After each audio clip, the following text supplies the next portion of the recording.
Hello दोस्तों, कैसे हो दोस्तों। आज इस वीडियो में एनबीएस में जो मेस हेल्पर का वैकेंसी निकला हुआ है उसका सब्जेक्ट स्पेसिफिक नॉलेज का महा मैराथन क्लास का पार्ट 2 देखेंगे और जो कि based on previous years questions रहेगा, ठीक है ना। इसमें आपको शुरू से मतलब कि कल तक एक क्लास कराए थे और आगे कंटिन्यू करेंगे। अब इसमें पूरा आपको डिटेल्ड एक्सप्लेनेशन मिलेगा और एमसीक्यू क्वेश्चंस भी मिलेगा, ठीक है ना। तो मैंने पहले भी 45 वीडियो लगभग बनाया था, तो उसमें एमसीक्यू क्वेश्चंस कराए थे। तो अगर आपने अभी तक वो वीडियो नहीं देखा है तो एमसीक्यू क्वेश्चंस वाला वीडियो देख लीजिए। और अगर आपने नहीं भी देखा, आपके पास समय नहीं है, तो जो महा मैराथन क्लास करा रहा हूँ तो इसमें लगभग 8-9 वीडियो आएगा एग्ज़ाम से पहले। तो इतना भी अगर आप देख लेते हैं तब भी आपका एग्ज़ाम निकलने की पूरी संभावना रहेगी, ठीक है। और अगर आप अच्छे से और ज़्यादा तैयारी करते हैं तो पुराने वीडियो भी देख लीजिए, ठीक है। तो चलिए वीडियो स्टार्ट करते हैं।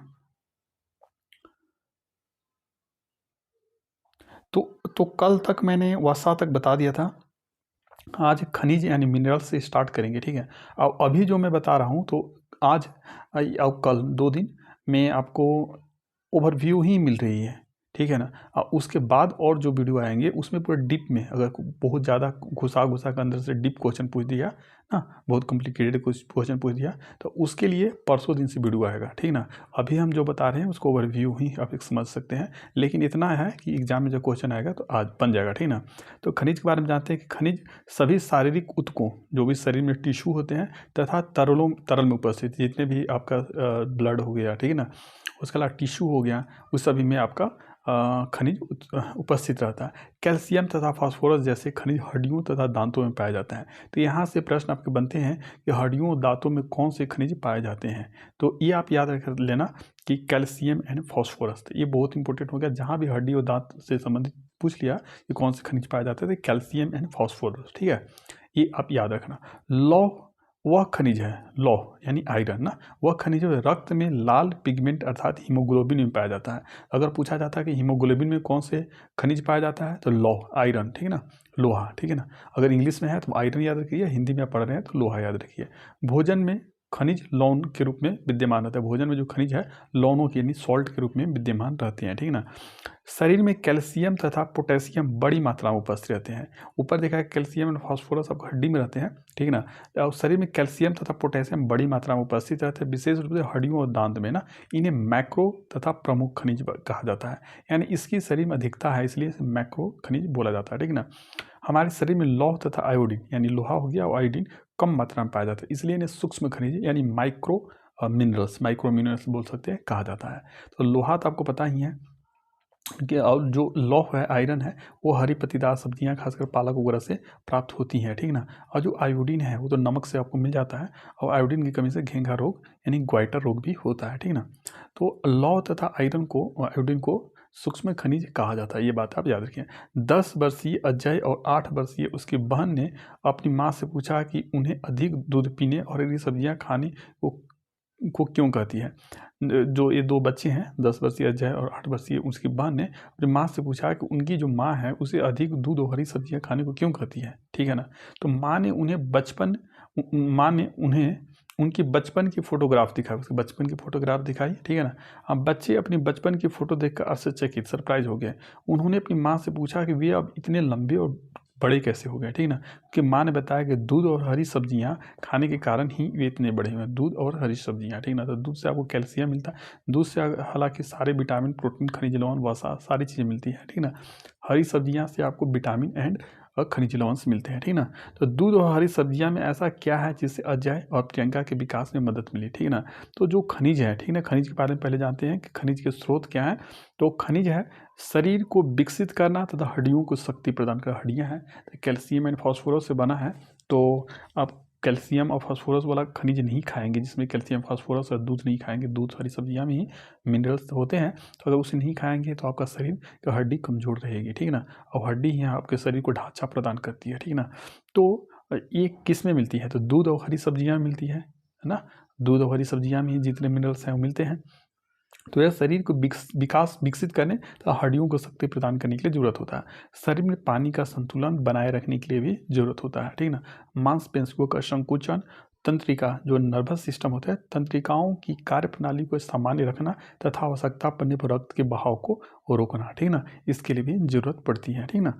तो अब जितने भी तरह के आपके मिनरल्स हैं यानी खनिज है उसके बारे में डिटेल से पढ़ेंगे, ठीक है ना। तो सबसे पहले कैल्शियम बहुत इंपॉर्टेंट है क्योंकि हड्डियाँ और दांत आपके कैल्शियम फॉस्फोरस से ही बने होते हैं। सबसे पहले कैल्शियम के बारे में जान लेते हैं।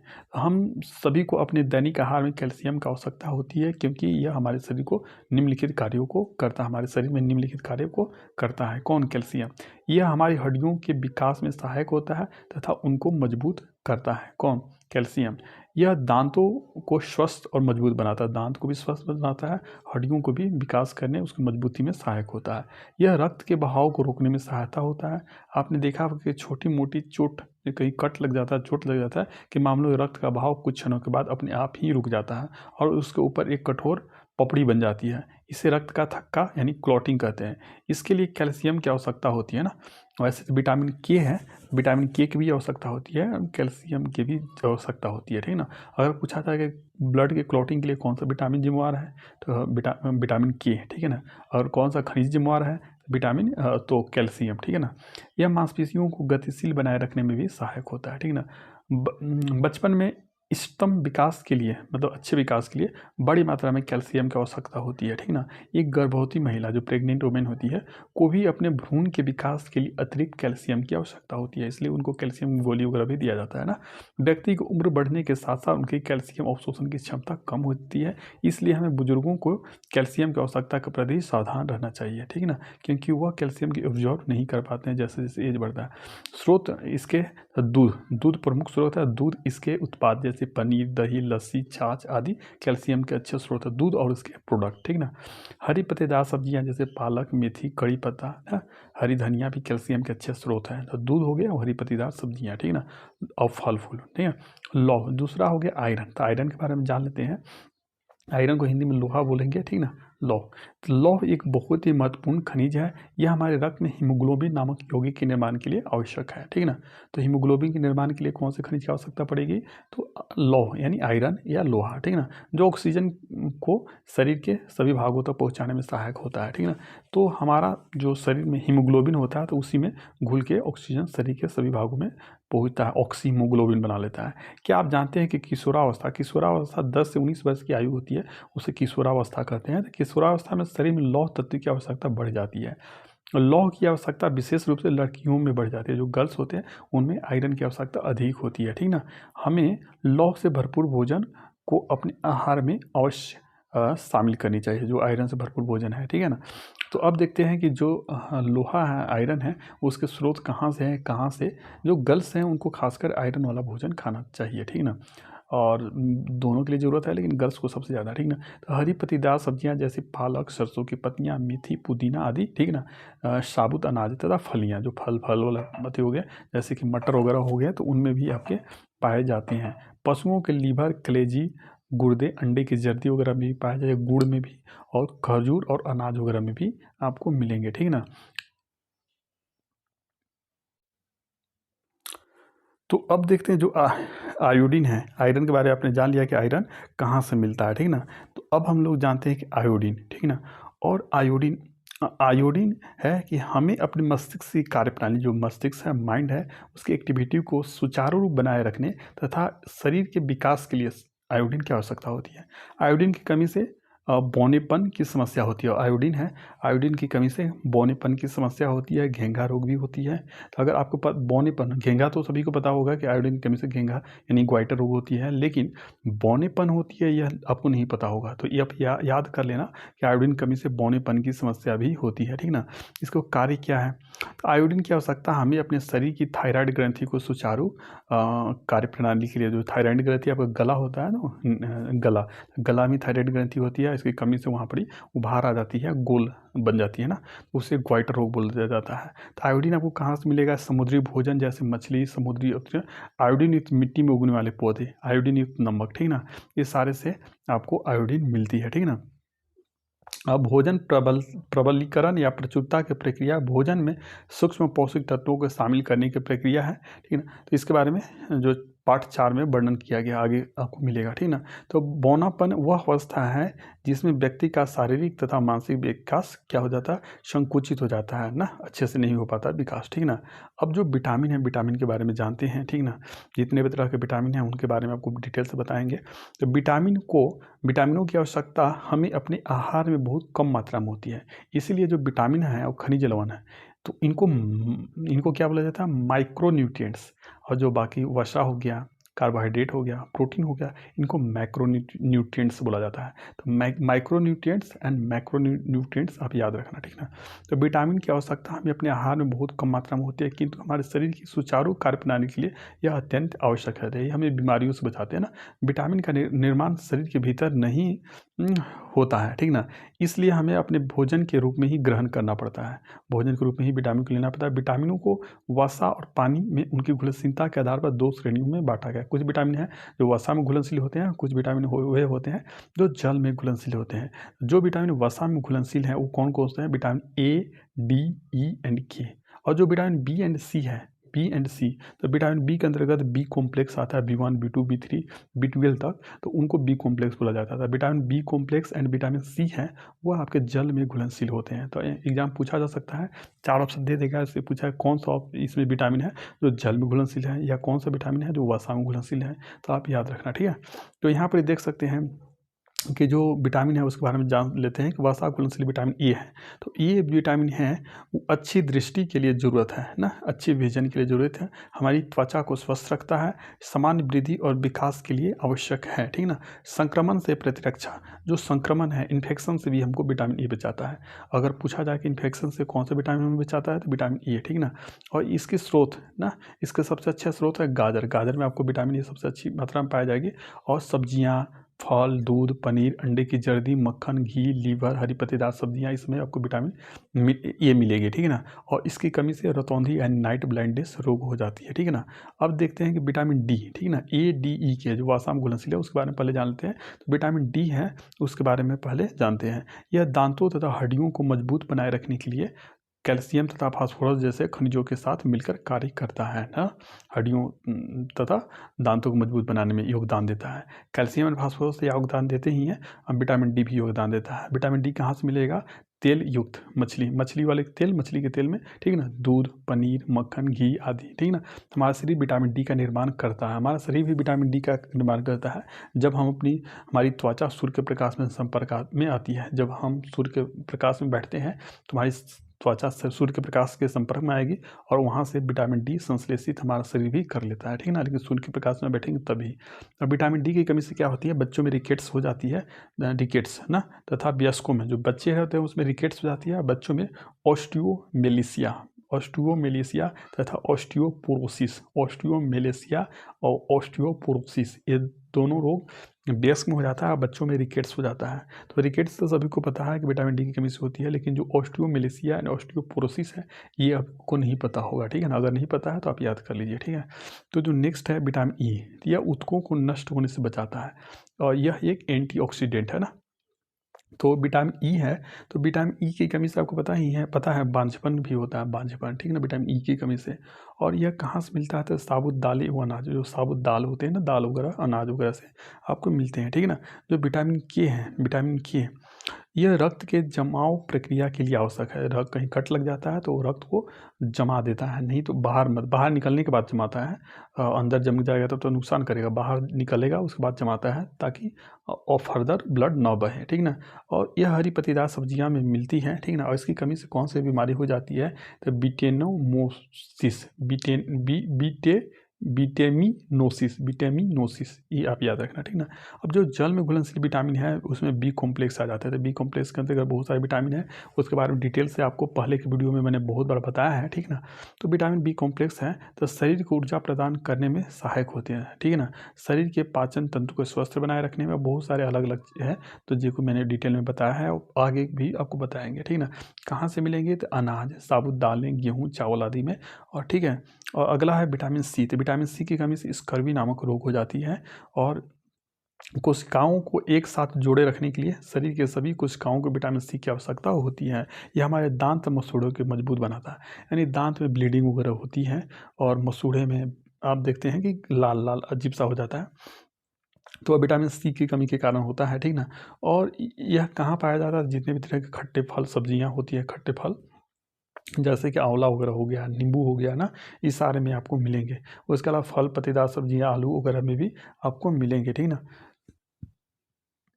तो आप यहाँ देख सकते हैं कुछ एमसीक्यू क्वेश्चंस है, उसे आप बनाने की कोशिश कीजिएगा। जैसे पहला है कि पहला वाला में आप भरने के में लौह प्रचुर मात्रा में पाया जाता है। तो आयरन किस में प्रचुर मात्रा में पाया जाता है? लौह है ना। तो आयोडीन युक्त नमक में तो आयोडीन पाया जाएगा। दूध पत्तेदार सब्जियाँ, हरी पत्तेदार सब्जियाँ में लौह प्रचुर मात्रा में पाया जाता है। इस तरह के कुछ क्वेश्चन हैं, ठीक ना। ये आप देख सकते हैं।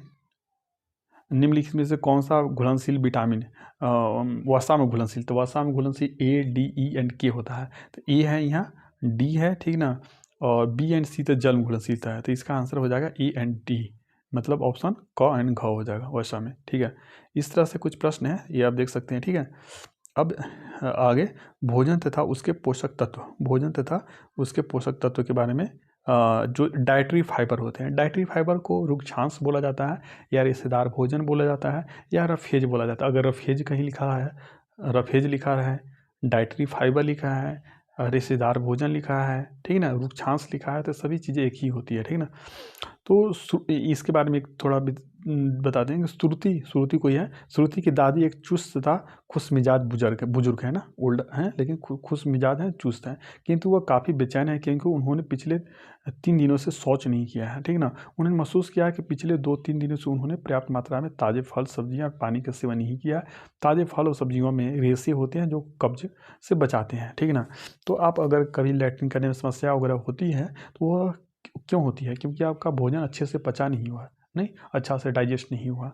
तो डाइजेस्ट तो हो गया, लेकिन अगर आपके भोजन में क्या है, रेशेदार भोजन नहीं है, रफेज नहीं है, रुक्षांश नहीं है, तो उसके चलते वो क्या होता है कि जो जो अनपचा भोजन है, अनडाइजेस्टेड फूड है, वो शरीर से बाहर नहीं निकल पाता है। उसे निकालने में रफेज यानी रुक्षांश की बहुत बड़ी भूमिका होती है ना। शरीर से अनपचे अनडाइजेस्टेड फूड को शरीर से बाहर निकालने में मदद करता है आपका रुक्षांश, ठीक ना। रेशेदार भोजन को रुक्षांश या रफेज भी कहते हैं। यह भोजन में उपस्थित अपाच्य अनडाइजेस्टेड कार्बोहाइड्रेट है, रेशे केवल पादप स्रोतों से प्राप्त होते हैं। जो प्लांट है ना, प्लांट से फल सब्जियां आप खाते हैं तो उन्हीं से आपको रेशे प्राप्त होती है ना। तो जो आपको जो लैट्रिन ना होने की समस्या है, उस बीमारी को कब्ज बोलते हैं। हिंदी में कब्ज बोलते हैं। और इंग्लिश में क्या बोलेंगे? कॉन्स्टिपेटेशन। तो हिंदी में कब्ज बोलते हैं। कब्ज से तात्पर्य अनियमित, सख्त या सख्त, मतलब कि जो आपका देखते होंगे कि लैट्रिन करते हैं तो बहुत टाइट होता है, होता नहीं है, ठीक ना। तो वो कब्ज हो जाती है ना। तो वो क्यों होता है? क्योंकि आपके भोजन में फल सब्जियां हम नहीं खाते हैं, हरी पत्तेदार सब्जियां फल खाएंगे तो ये समस्या नहीं होगी, ठीक ना। रेशे से प्रचुर भोजन कौन से है? साबुत गेहूँ का आटा।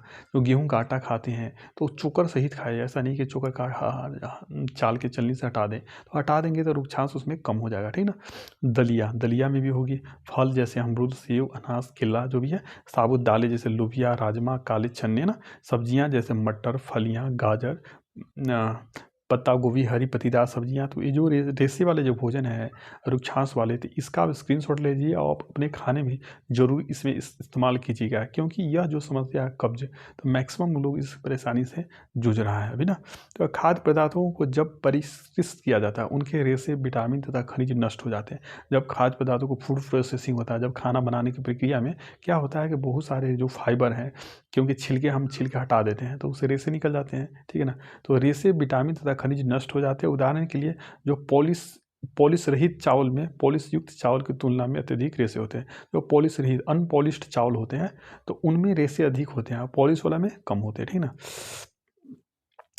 अब देखते हैं कि क्या आप कुछ उदाहरण बता सकते हैं? हमसे अधिकतर लोग हर रोज़ गेहूं का आटा अवश्य ही खाते हैं। तो सभी लोग गेहूं का आटा खाते हैं। प्रायः लोग इस आटे को पहले छानते हैं, ठीक है ना, छलनी से, और फिर इसकी रोटी बनाती हैं ना। इस प्रक्रिया में गेहूं की भूसी निकल जाती है, जिसे हम लोग चोकर बोलते हैं ना, निकल जाती है, जिसमें रेशा प्रचुर मात्रा में होती है, ठीक ना। इससे आटे में रेसे की कम मात्रा कम हो जाती है। फल और सब्जियों के छिलके में भी अधिक मात्रा में रेसे होते हैं। जो फल और सब्जियां हैं उनके जो छिलके होते हैं, छिलके मैक्सिमम लोग क्या करते हैं, छिलके निकाल देते हैं। आटे हैं उसको चाल के जो रफेज हैं उसको फेंक देते हैं। तो उसके कारण क्या होता है, उनके खाना में जो फाइबर है, रुक्षांश है, उसकी मात्रा कम हो जाती है और उनके कारण उनके कब्ज की समस्या होती है, उनका लैट्रिन करने वगैरह में समस्या होती है, ठीक है ना। जो अनडाइजेस्टेड फूड है उसको शरीर से बाहर निकालने में दिक्कत होती है ना। रेशा हमारे शरीर में अनेक अनिवार्य कार्य करते हैं, बहुत ज़्यादा इसेंशियल काम करते हैं ना। ये हमारे मल जो लैट्रिन होता है को स्थूलता और सुगमता उपलब्ध कराते हैं, उसको आसानी से बाहर निकालने में सुगम बनाते हैं ना, जिससे वो हमारे शरीर से आसानी से बाहर निकलते हैं ना। रेशायुक्त भोजन को अधिक चबाने की आवश्यकता है। जो रेशायुक्त यानी फाइबर वाला भोजन है उसको चबा चबा के खानी होती है ना। और इस प्रकार इसमें संतुष्टि का स्तर अत्यधिक होता है ना, संतोष, ठीक है ना।